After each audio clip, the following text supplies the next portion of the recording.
नमस्कार। ज्योतिषीय श्रृंखला की इस कड़ी में आपका हार्दिक स्वागत है। आइए कुंडली के द्वितीय भाव के विश्लेषण से संबंधित कुछ और सूत्रों पर हम अपना ध्यान केंद्रित करते हैं।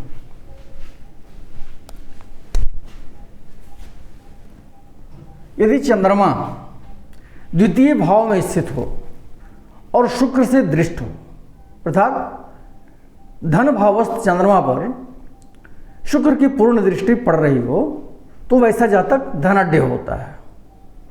यदि बुध द्वितीय भाव में बैठा हो और शुभ ग्रह के द्वारा दृष्ट हो तो जातक सदा धनवान रहता है।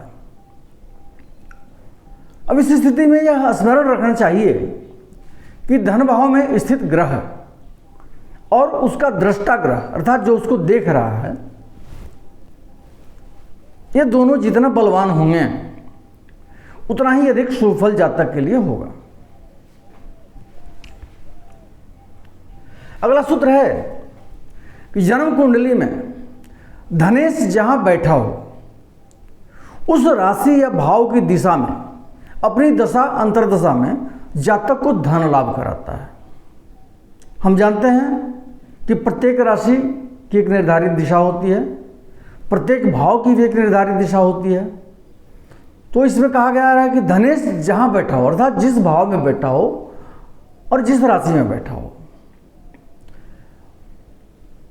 उस समय उस राशि और उस भाव की दिशा में अपनी दशा अंतर्दशा में, कौन अपनी दशा अंतर्दशा में? धनेश, धन भाव का स्वामी, जातक को धन लाभ कराता है।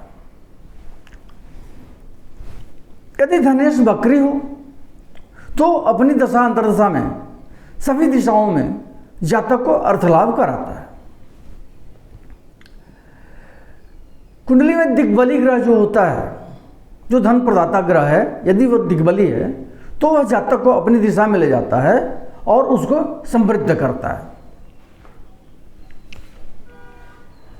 अगला सूत्र है कि यदि धनेश लाभ स्थान में बैठा हो और लाभेश धन स्थान में बैठा हो, या धनेश और लाभेश दोनों केंद्र में बैठे हों परंतु लाभेश और धनेश परस्पर एक दूसरे को पूर्ण दृष्टि से देखते हों तो यह धन के लिए अच्छा योग होता है।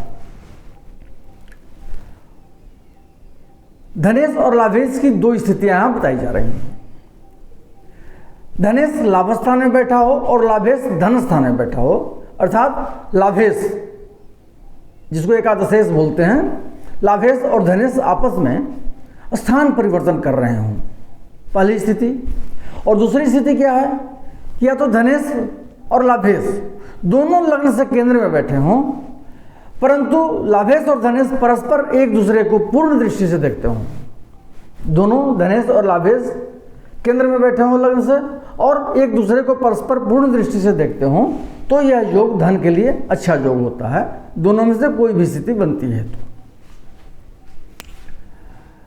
अगला सूत्र है कि यदि धनेश व्यय स्थान में बैठा हो अर्थात द्वितीय द्वादश भाव में बैठा हो या व्ययेश धन भाव में बैठा हो, द्वादशेश द्वितीय भाव में बैठा हो, दोनों में से कोई स्थिति हो, या लाभेश लग्न से षष्ठ अष्टम या द्वादश भाव में बैठा हो।